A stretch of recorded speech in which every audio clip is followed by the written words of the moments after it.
The following broadcast is for educational and entertainment purposes only. While Kirk Shepard is a therapist, he's probably not your therapist.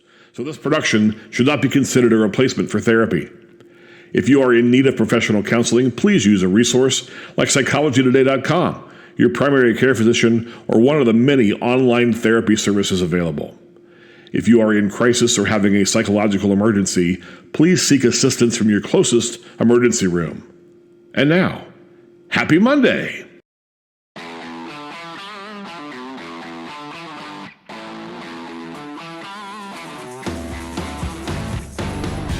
Happy Monday, everybody! Welcome to the show. My name is Kirk Shepard. I am your host, and I'm so glad to be with you here every Monday with the three themes we always talk about: gratitude, affirmation, and productivity, and sometimes other things as well as they come up. Happy Pride Month. We're wrapping up the month of June, and it's been a good one. I've done some celebrating in some more sedate sort of ways. I watched Heartstopper again on Netflix. Great show. Season 2 coming in August. I also watched the movie Love, Simon and started the show Love, Victor. Both made me both sad and happy at the same time, and you can read more about that in last week's blog over at kirkshepard.com. And today on the blog, we talked about mindful productivity. And if you haven't read that, you might want to do that and then come back to the show. Or you can read it after we're done, but it's going to sync up together today in some of the themes we're talking about when we get to that part. So I did not go to Pride Festival or the parade on Saturday here in Cincinnati, and I wrote about that on my blog as well in one of the paywalled articles. If you really want to read it, you can give $5 to me, and you can read more of my vulnerable stuff. But I keep some of the things behind the paywall just to keep it for me. And then if you want to, throw me some money, I'm happy to share. But you don't have to subscribe financially to read the blog every week with our Happy Monday posts, or our mental health posts in the mornings on Mondays. So I hope you'll do that. I want to apologize for missing last week. I was just not feeling it. Just didn't have much to say, and didn't have a guest, and just didn't feel like doing one. And that's going to happen from time to time. So probably coming up in a few weeks, we'll miss one because I'm going to be at Cedar Point for the weekend, and I'm not going to have a chance to do an episode unless I do it before I go on Friday, and probably not. So we'll probably miss that one too. But, absence makes the heart grow fonder. Yeah. So that's what's happening in the world here in Cincinnati and in my life. Oh, this weekend, if you are a Cincinnatian, heads up, Taylor Swift concert alert.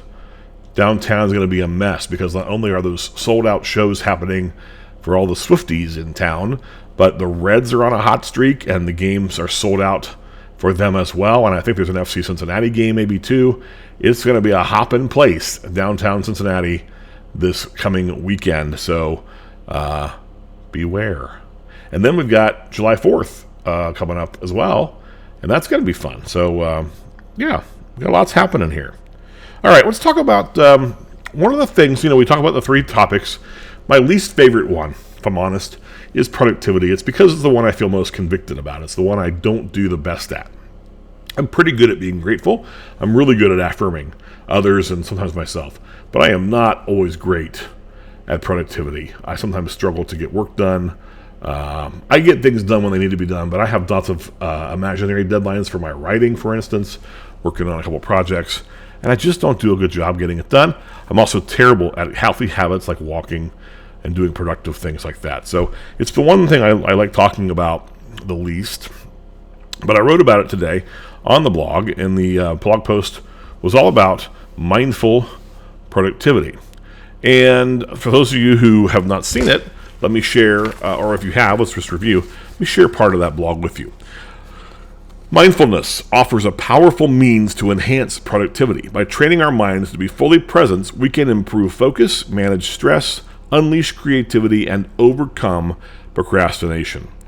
Through consistent practice and self-compassion, we can embrace the power of mindfulness in unlocking our full productivity potential and navigating the challenges of modern life with clarity and purpose. Now listen, I know that there are people who are watching this or listening to this who struggle with creative expression. You have lots of ideas, you have lots of things you want to do creatively, but you struggle to get that pen to paper, or you struggle to make it happen. If that's you, you and I have a lot in common. So I'm going to challenge you this week to set a goal, a small, achievable goal. And I want you to spend some time every morning being mindful, taking the time to focus on that task, to think about it and be present with yourself, and then set aside time to do it. And just do it, no excuses. And I would love to hear about it or even read it if it's something you're writing. Send it my way. You can always email me here at info@happymondaywithkirkshepard.com, or if you have my other means of DMing me, if you know me well, I'd love to see what you come up with if you have things you're working on. Now, some of you may be saying, well, I don't even really know what mindfulness is. And that's fair. It's a kind of an abstract idea, but let me give you some ideas of what mindfulness can look like. It can come in many forms, but really it's just the idea of being present and being together. Here are several specific ways in which you might practice mindfulness. Number one, mindful breathing. So mindful breathing, you find a quiet and comfortable space, close your eyes and focus on the sensation of your breath, inhaling and exhaling, bringing your attention back to your breath whenever your mind wanders. We do that to start every one of our guided imageries that we do here on the broadcast. We start with the mindful breathing piece. We don't do it very long. Sometimes you should probably spend the entire time just doing that. Maybe we will today. We'll see what happens when we get there. I really don't know yet. I haven't really thought that through. It's kind of a improv thing when I get to the guided imagery, what comes out of my mouth. So that's one example of mindfulness. There's another example called body scan meditation. It's when you lay down or sit comfortably and bring your attention to different body parts, noticing any sensations or tension without judgment, just paying attention to your body, relaxing muscles, relaxing, tightening, whatever you need to do to gain control and presence as you scan over your entire body. Then you might also do mindful observation. For instance, you might take a pen or anything in your environment and pick it up or look at it and notice its colors, its shape, its textures, the details about it. Engage with it, being fully present in the experience of interacting with that object. That is also a form of mindfulness. Now, this is an interesting one that I put on the blog. Mindful technology use. Be aware of your technology usage. Take breaks from screens and practice being fully present in your interactions with technology.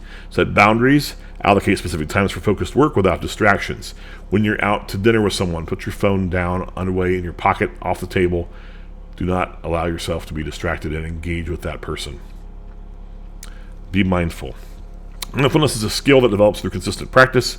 You got to start with small moments of mindfulness throughout your day, and gradually you'll increase the duration and frequency. And I think as you do that, you will find that it's transformative in not just how you do work, but also in how you feel about yourself and feel about life and the world and the universe, God and everything else.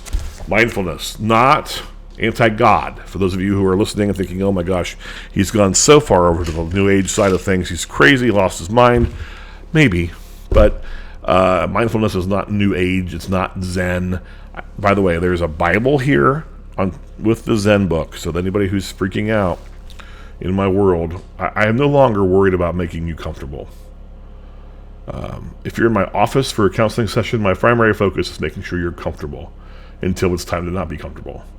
But here on this broadcast, or in my everyday life, I am no longer consumed with your comfort. I'm trying not to care if you like me or not. And that's been part of my coming out journey, right? So, and that's part of pride for me, is learning how to just be okay with you maybe not being okay with me. Because I love myself. I think I'm a pretty good guy. Pretty smart, pretty creative, do some cool things, try hard, care a lot. If you don't like that package for whatever reason, bug off. So that's mindful productivity. I'm going to work on it this week, and I want to try to have some work product for my subscribers. I shared a little bit of my faith memoir that I'm writing with them a few weeks ago, maybe a few months ago, and I've got some new chapters that I've been working on, and I might share one of those by the end of the week. So if you're a subscriber to the blog, again at kirkshepard.com, look for that coming soon. I got a new segment. I'm excited about this new segment on the show. Here it is.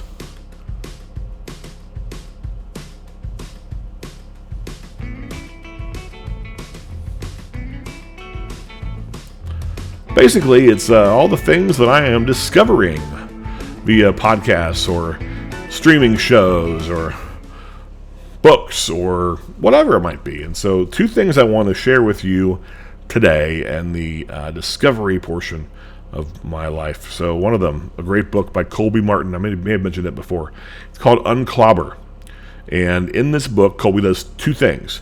He tells his story of being ostracized from his conservative evangelical church for coming out of the closet in affirmation of homosexuals as Christians. Colby himself is heterosexual, married to a woman, white man, cisgender man, who does not have a dog in the fight, except for he did not think that the views that he held or that the church held towards homosexuals and homosexuality was in alignment with God's heart based on his understanding of the scripture. And he talks about that in this book. He also then goes through, and the reason why it's called Unclobber, the passages that people typically use to make their case that homosexuality is an abomination and against God's will. He goes through and unpacks the context, unpacks the rhetoric style, and dismisses the arguments and dismantles them so that we can stop clobbering gay people with the Bible. So it's a really interesting read, and if you're coming to it skeptical, as some of you may be, if I have folks who I know in my life who are God-fearing and who think that being gay is acting out being gay is wrong, I want you to read this book with an open mind and open heart, and be mindful as you do it, and see if maybe Colby has some points that you might consider that help bring you into closer alignment with your views. The other thing that I'm discovering this week is a new podcast called Holy Hell. And it's 2 people. One is a Christian minister.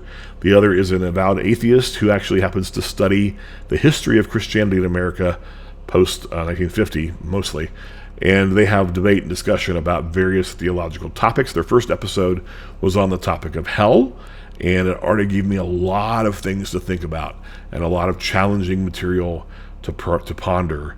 And I would encourage, if you really want to deconstruct your faith in the best possible way by understanding what it is you believe and why, and thinking through some of these big picture ideas, the Holy Hell podcast, available everywhere that you get podcasts, might be something you're interested in.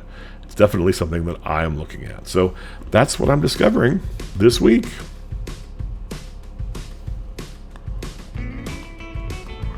So, last time we introduced a new segment. It was called the Word of the Day, and I want to bring a new Word of the Day back to us today. My backdrop is being all technical difficulties. Why? Why does it need to do that? I just want the Happy Monday to be there, so we can have a Happy Monday. Computers are great when they work, aren't they? Word of the day. Yes, last time it was resilience, if you remember, when we talked to Emily Kristen Morris. Well, today I got a new word for us.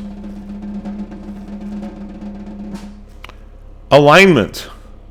You heard me say it about 1,000 times there when I was talking about Unclobber, the Colby Martin book. But it's because what he talked about was coming into alignment with his views of people and God and spirituality, and they needed to intersect in a way that made him feel okay. Once he was able to sort of reconcile his worldview on big issues with his worldview of God, he felt better. So I'm wondering, for us, those of us who are out here, maybe not even wrestling with that issue, but those of us who are out of alignment with our dreams, our passions, maybe it's you're in the wrong job. Maybe it's you're in the wrong relationship. Maybe there's something that's misaligned in your life that you need to reconsider today and think about how to bring back into alignment so that you can live a healthy, happy life. If you're having an issue with this is a great thing for you to go speak to a counselor about. One of the great things about therapy is that you come in with an open heart and you have an issue you want to resolve, and you get to work through it with somebody who's open-minded, who asks Socratic questions, who uses different kinds of techniques to get you to consider things you may never have thought of before. And so if you're out of alignment, if you're feeling like something's not right, I would strongly encourage you to seek therapy and talk about that with somebody. If your car is out of alignment, you notice it pulling to the right or the left. If your back is out of alignment, you have pain. Well, I would argue that if your spirit or if your soul is out of alignment with what you know to be true and what you are been told or what you've always believed because somebody told you it was true, we need to unpack that and see what it is that's causing the misalignment and get you to a place where you feel good. So today's word of the day, alignment, and let's figure out how we can help you get yourself in that spot. Okay? We are moving right along. Happy Monday, everybody. Make sure that if you're listening, you share some feedback. If you could share the podcast, that would be great. If you could give us a rating, if you could subscribe if you haven't already, you want to message me and just tell me that you're listening. I would love to know that somebody is out there paying attention to the content. I'm going to do it anyway because I enjoy it, but it'd be nice to have an audience who appreciates it. So if that's you, let me know. I'd love to hear from you. It is time for a little self-care, and today, that's the wrong graphic, although nothing wrong with that graphic. Happy Pride, everybody. Year of Self-Care is the book we're using. Let's see, can I match them up? Oh, there it is. A Year of Self-Care by Dr. Zoe Shaw. Happened to pull up today's date, which is what I do usually, is try to find the date of the broadcast. I pulled up today's date and found an amazing self-care strategy and a thought, and so we'll share that with you now. It's called the shoulds. Consider the word should and its impact on your sense of well-being. It may seem like a motivating word, but actually it is encoded deeply in your emotional programming through outside influences, and it probably isn't supportive or encouraging. Walking down the should path often leads to struggle and disappointment. Shoulds interrupt your present by suggesting what you're currently doing is not enough, creating needless guilt and angst. Let go of an unreasonable obligation by examining what you want. When shoulds disrupt your peace, ask yourself, do I want this? And why? And then use the words want and need as a replacement and see if it feels more congruous or in alignment. Make sense? Basically, the point is there's a lot of things that we are told we should do. There's a lot of things we feel we should do. And sometimes we should. I should run the dishwasher when we're done with this broadcast. I should, and I will, and it's not a problem. But throughout my entire life, I was told and thought that I should live a certain way. That I should keep part of myself hidden from the world for fear of judgment and because I was going to be doomed to hell if I acted on it. That was a should. It wasn't what my gut told me. It wasn't what my heart told me. It wasn't what my head told me. It was what somebody else told me and scared me with by heaping tons and tons of shame on me in order to maintain power over my life. Now, I don't think that everyone who thinks that homosexuality is wrong is evil. I eat Chick-fil-A, and I know I get a lot of flack for that. I understand the people who work there and who own that company and their political agenda is maybe not in alignment with mine, but gosh, they make good chicken. And if I had time to align myself with every single issue that I didn't care about, I would have a lot more free time than I do now. And so I eat Chick-fil-A, and I grew up with the church. I love Christian people. I still consider myself a Christian, although I don't say it because of the political context now. I'm very careful who I say that to, because I have to explain it and put a caveat with it, because I am far from what many people who pronounce Christ are in today's world, if you read through Twitter, which I don't recommend. So anyway, the point is, think about the shoulds. Are there things that you do because you feel like you have to, that you don't want to, that you're not into, and that you're just doing because somebody told you should, or because you have some weird guilt or shame around needing to do it? I'm all about sacrifice. I'm all about doing what's right, even if it's hard. I'm all about putting people and other people's needs in front of our own, to a degree. But setting boundaries is not selfish. Living your truth is not selfish. And we got to find that balance in order to be totally in alignment. I would really encourage you to find alignment within yourself. And so I think we'll do that today through our guided imagery. Okay? So if you're ready, I want you to close your eyes, if you can. Put your feet firmly on the floor. Sit up straight.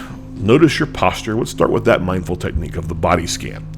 I want you to feel your toes, and then feel your ankles. And be aware of your thighs and your calves and your knees, all the way up in that order. So toes, ankles, calves, knees, thighs, waist, stomach, shoulders, arms, fingers, fingertips, neck, chin, nose, forehead, the top of your head. Be aware and be present with your body in the moment. What are you feeling? What are you noticing? What might need your attention? What might need a massage? What might need a good soak? And now I want you to think of something in your life that you feel like you should do, but don't want to do. I want you to examine within yourself the rationale for why you're doing it, or why you should do it. Who told you should? What makes you think you should? And then, should you really? Is your should hurting you in some way? Spend a minute with that. Think about what your life would be like if you took that should away. Or if you change the language to I want to. Is it true? Is your desire matching the thing that you are feeling guilty about doing? Sit with that for just a moment. I encourage you, if you believe in a higher power, to maybe connect with that for a moment as well.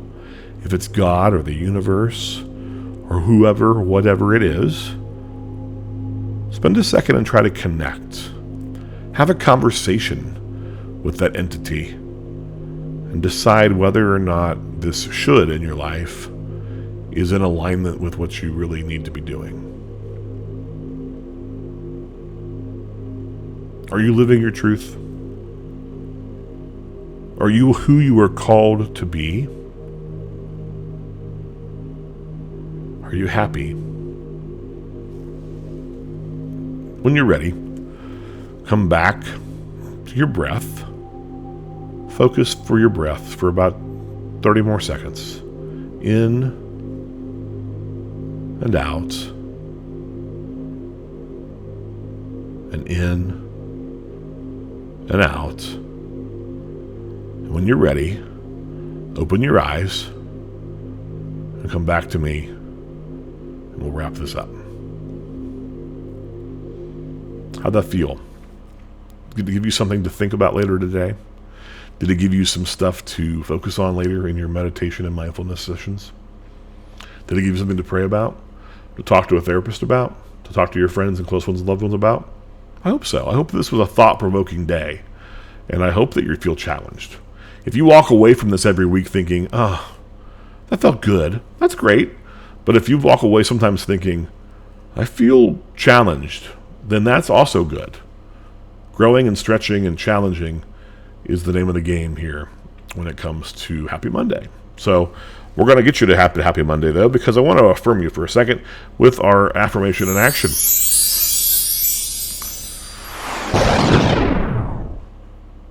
One of the things that I learned early on in graduate school to be a counselor was that the best tool I had was my gut. The joke that I make is that's why I grew it so big. But in reality, the reality is that the gut, the instinct, the natural thing that I have honed and crafted over time through 20 years of practice in reading people and understanding them and not always getting it right, but sensing things that are happening and trusting that gut is a powerful tool. It's also really important if you feel like you're in danger. Trust your instincts.